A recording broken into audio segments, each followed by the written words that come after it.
وبه قال حدثنا عبد بن حميد قال اخبرنا عبد الرزاق قال اخبرنا معمر عن الزهري بهذا الاسناد وزاد في الحديث فتلا علينا آية النساء الا يشركن بالله شيئا الآية. وبه قال حدثني اسماعيل بن سالم قال اخبرنا هشيم قال اخبرنا خالد بن ابي قلابة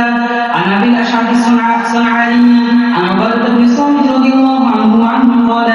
اخذ علينا رسول الله صلى الله عليه وسلم كما اخذ على النساء الا نشرك بالله شيئا ولا نسرق ولا نزني ولا نقتل اولادنا ولا يعظم بعضنا بعضا فمن وفى منكم فاجره على الله.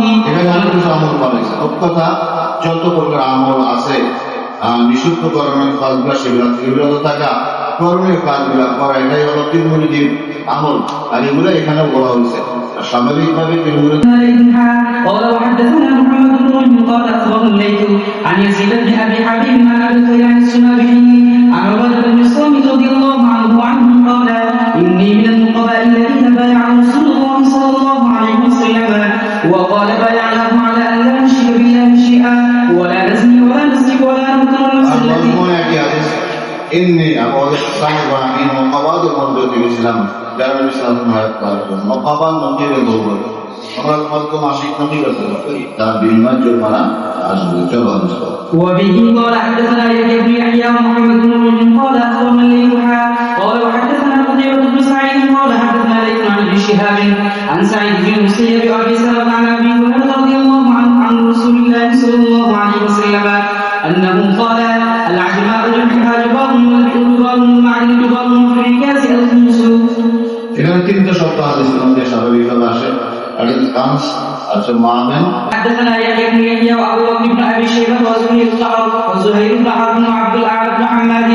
كلهم عن ابن عيينة قال وحدثنا محمد بن رافع قال حدثنا اسحاق بن علي بن عيسى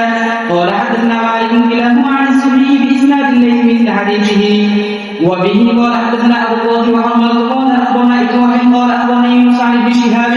عن ابن المسيب وعن عبيد الله بن عبد الله عن ابي هريره رضي الله عنه عن رسول الله صلى الله عليه وسلم بمثله.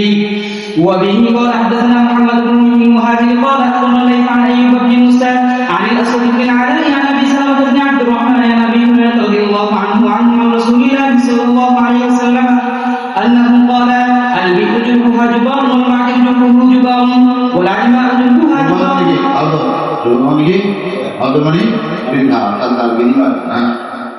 وفي الركاز الخمس. وبه قال حدثنا عبد الرحمن بن سلام قال حدثنا الربيع মুসলমানদের মধ্যে থেকে থাকে তাহলে সেটার প্রশ্ন চাইবে না কারণ এখন কি হবে চিহ্ন কিছু মুদ্রা পাই যদি মুদ্রার মধ্যে ইসলামী নাম লেখা আছে বোঝা গেছে যেটা মুসলিম আর যদি দবিনায় জাহিরা কাদের বেঈমানদের হয় তো কাদের বেঈমানদের সংখ্যাটা বিভিন্ন গরিমাদের মা এখানে গরিমাদের মালের মতো মনে করার কারণে খুন চলো. قال حدثنا الربيع يعني ابن مسلم قال وحدثنا عبيد الله بن معاذ قال حدثنا ابي قال وحدثنا ابن بشار قال حدثنا محمد بن جعفر قال حدثنا شعبة كلاهما عن محمد بن زياد عن ابي هريرة رضي الله عنه وعنه عن النبي صلى الله عليه وسلم بمثله.